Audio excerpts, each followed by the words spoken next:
Hey everybody, Roger Levin here with your orthodontic practice production pearl of the week.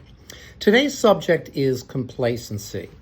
And in my 41 years as the CEO of Levin Group, and we've had the privilege of working with over 5,000 orthodontic practices in consulting, we have found that in many cases, what we're looking at is a situation where a practice was doing well, fairly well, really well, and then due to complacency for a number of years, it began to fall off.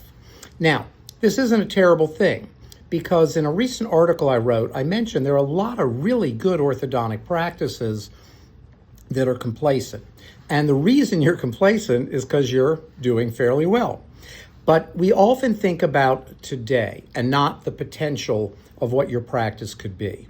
We know at Levin Group from endless study of our clients that most orthodontic practices could easily be 30% bigger. So it's not that you're doing badly necessarily, maybe some are, but that you could be 30% closer to your real potential. And I love to talk about potential because what potential gives you is more income, which is a good thing, adding to savings faster. Your passive income grows faster. You don't work for that.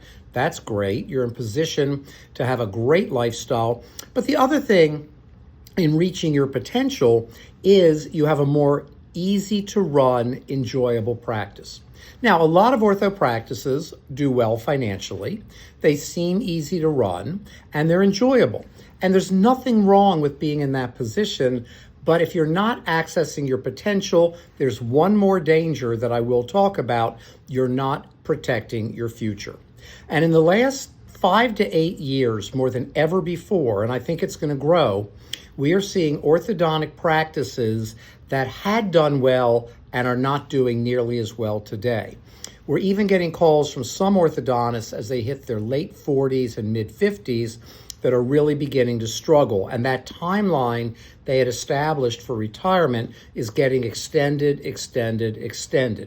Now, if you're 30 or 35 years old, you don't care about that. That's like way out there in your mind, but it comes a lot faster than you think.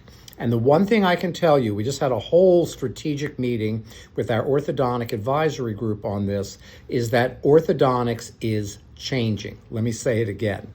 Orthodontics is changing. If you're a 50-year-old orthodontist, your first 20 years, you did not see a lot of change.